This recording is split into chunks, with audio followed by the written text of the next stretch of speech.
খবর 24 সাথে আপনাকে স্বাগত। নতুন নতুন খবর জানার জন্য আমাদের চ্যানেলে চোখ রাখুন। নমস্কার, খবর 24 সাথে আপনাদের স্বাগত। হাঁটুর যন্ত্রণা, কোমরের যন্ত্রণা, গা হাত পায়ের যন্ত্রণা, এই যন্ত্রণা কিন্তু যত সময় এগোচ্ছে, যত উন্নত হচ্ছে আমাদের সভ্যতা, আরও কিন্তু জাঁকিয়ে বসছে।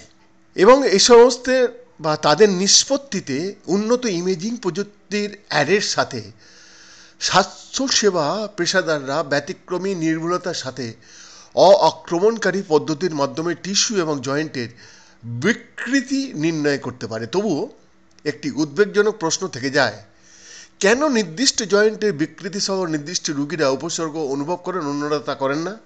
মেনিসকাস হলো তরুণাস্থির এক টুকরো যা ফিমার বা উরুর হাড় এবং টিবিয়ার বা সিনের হাড়ের মধ্যে হাঁটু জয়েন্টকে জোরে বা কুশন করে।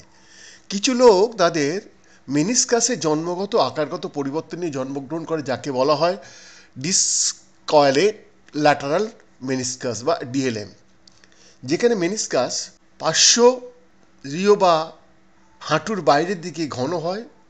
তবুও ডিএলএম বিকৃতি কারণে পার্শ্ব মেনিসকাস একটি অর্ধচন্দ্রাকার আকৃতির পরিবর্তে একটি বৃত্ত তৈরি করে, যা তরুণাস্থিকে ঘন করে এবং এটিকে প্রচণ্ড অশ্রুপ্রবণ করে তোলে বা খুব কষ্ট দিয়ে তোলে। কিছু রোগীর হাঁটুতে ব্যথা এবং তালা লাগানোর মতো উপসর্গ দেখা দেয়, যার ফলে অস্ত্রোপচারও করা হয়। উপসর্গবিহীন ডিএলএফ কেসগুলি থেকে কোনো বিষয়গুলি আলাদা করে তা আরও ভালোভাবে বোঝার জন্য ওসাকা মেট্রোপলিটন ইউনিভার্সিটির গ্র্যাজুয়েট স্কুল অফ মেডিসিনের ডক্টর কাজুয়া নিশোনোর নেতৃত্বে গবেষকদের একটি বহু প্রাতিষ্ঠানিক দল ডিসকয়েড ল্যাটারাল মেনিসকাস সার্জারির মাধ্যমে 61টি হাঁটু বিশ্লেষণ করেছেন এবং 35টি উপসর্গ ছাড়া কিন্তু ডিসকয়েড ল্যাটারাল মেনিসকাস এমআরআই অ্যাবসিম্পটোমেটিক গ্রুপতে শনাক্ত করা হয়েছে। মেনিসকাসের শতাংশ যথাক্রমে করোনাল এবং স্যাজিটাল বিভাগে গণনা করা হয়েছিল। গবেষকরা মেনিসকাসের সবচেয়ে পাতলা এবং মোটা অংশের উচ্চতা পরিমাপ করেছেন। ফলাফলগুলি প্রকাশ করছে যে করোনাল এবং স্যাজিটাল প্লেনে টিবিয়াকে আচ্ছাদিত মেনিসকাসের শতাংশ লক্ষণবিহীন গ্রুপের তুলনায় লক্ষণীয় গ্রুপে বেশি ছিল। অতিরিক্তভাবে ফলাফলগুলি দেখায় যে লক্ষণবিহীন গ্রুপের তুলনায় মেনিসকাল উচ্চতা লক্ষণীয় গ্রুপে বেশি ছিল।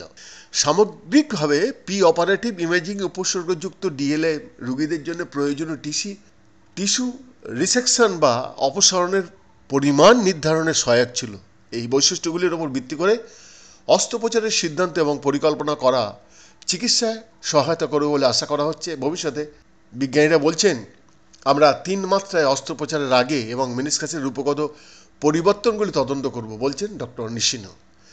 যদিও লক্ষণীয় বনাম উপসর্গবিহীন ডিএলএমে আকারগত পার্থক্য গবেষণায় সবচেয়ে গুরুত্বপূর্ণ ফলাফল ছিল, কিন্তু লক্ষণযুক্ত রোগীদের এমআরআইও মেনিসকাল টিয়ার বা অস্থিরতার অন্যান্য প্রমাণ দেখিয়েছে।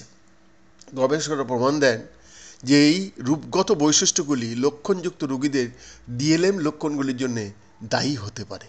বৈদ্যনাথ রিপোর্ট, খবর 24।